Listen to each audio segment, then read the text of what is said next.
Assalamualaikum warahmatullahi wabarakatuh. Izin memperkenalkan diri, nama saya Maya Indriani, NPM 2013031033, kelas A dari Prodi Pendidikan Ekonomi. Jadi di video ini saya akan menjelaskan tips meningkatkan keterampilan berkomunikasi. Yang pertama yaitu melakukan dengan kontak mata. Jadi hal terpenting dalam berkomunikasi adalah melakukan kontak mata. Cara ini akan membantu kita meningkatkan keterampilan dalam berkomunikasi dengan orang lain. Saat berkomunikasi kita harus selalu menjaga kontak mata kita ketika kita berbicara dengan orang lain ataupun saat sedang presentasi. Tentunya kontak mata ini dilakukan secara wajar saja. Dengan mulailah tersenyum saat kita akan berbicara dengan orang lain, sehingga mereka merasa nyaman saat berbicara dengan kita. Menjaga kontak mata ternyata dapat meningkatkan kepercayaan orang lain terkait pembahasan yang sedang kita bicarakan, karena setiap kalimat yang kita ucapkan terdengar lebih meyakinkan. Yang kedua yaitu dengan memperhatikan artikulasi atau pelafalan yang jelas. Jadi selain menjaga kontak mata kita, penting bagi kita untuk selalu berbicara dengan jelas. Artikulasi dari setiap kata yang diucapkan harus jelas terdengar oleh lawan bicara kita. Jangan sampai lawan bicara kita hanya mendengar gumaman dan tidak mengerti apa yang kita bicarakan. Jika kita merasa hal ini sering dialami, mulailah untuk berlatih dalam mengucapkan kata-kata dengan tegas dan jelas. Kita bisa memulai latihan dengan melafalkan A, I, U, E, O. Baiklah, yang ketiga yaitu menyesuaikan dengan lawan bicara. Menempatkan diri kita saat berbicara dengan orang lain adalah salah satu hal penting juga yang perlu kita perhatikan. Ingat, kita tidak bisa menyamakan setiap gaya berbicara kepada semua orang. Tentunya berbicara kepada atasan, teman akan berbeda, termasuk juga kepada orang tua. Oleh karena itulah, kita harus selalu bisa menyesuaikan lawan berbicara kita saat berkomunikasi. Baiklah, yang keempat yaitu menambahkan bahasa tubuh.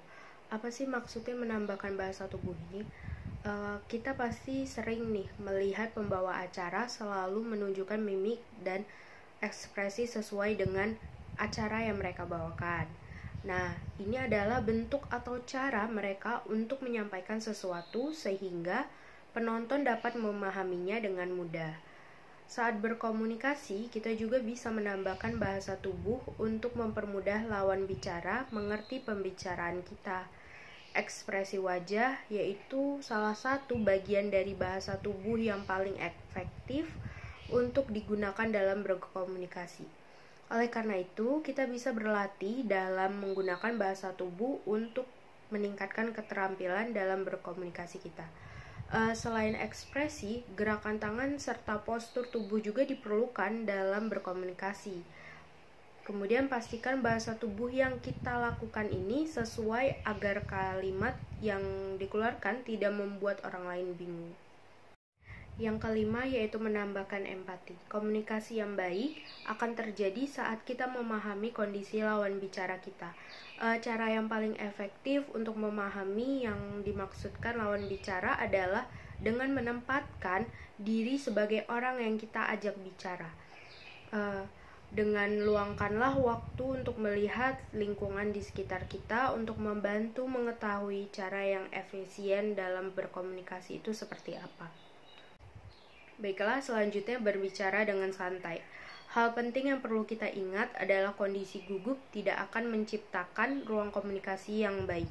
Biasanya orang yang gugup akan cenderung bicara lebih cepat dan dengan suara pelan, sehingga seringkali menyulitkan lawan bicara kita mengerti pokok bahasan kita. Oleh karena itu, kita harus selalu berbicara dengan santai, sehingga orang yang diajak berbicara ini akan lebih mengerti apa yang kita maksud. Kemudian kondisikan mental kita dalam posisi yang santai dan tenang ketika kita berbicara.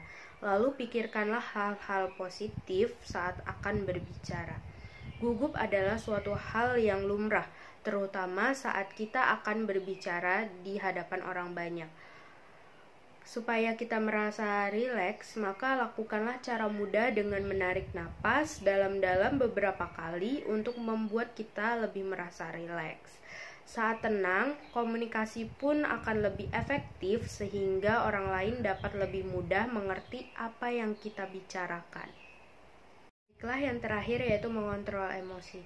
Saat kita membicarakan sesuatu yang dapat membangkitkan rasa emosional di dalam diri kita, kita harus tetap mengatur emosi agar kondisi kita stabil.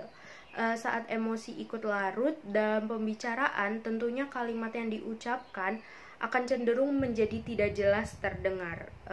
Hal ini bukan berarti kita tidak diperbolehkan memasukkan unsur perasaan saat berbicara, karena yang terpenting adalah kita tetap bisa mengontrolnya dengan baik. Jangan sampai emosi yang kita keluarkan malah mengendalikan pembicaraan sehingga komunikasi pun menjadi tidak baik. Baiklah, itu saja tips meningkatkan keterampilan berkomunikasi dari saya. Sekian, terima kasih. Wassalamualaikum warahmatullahi wabarakatuh.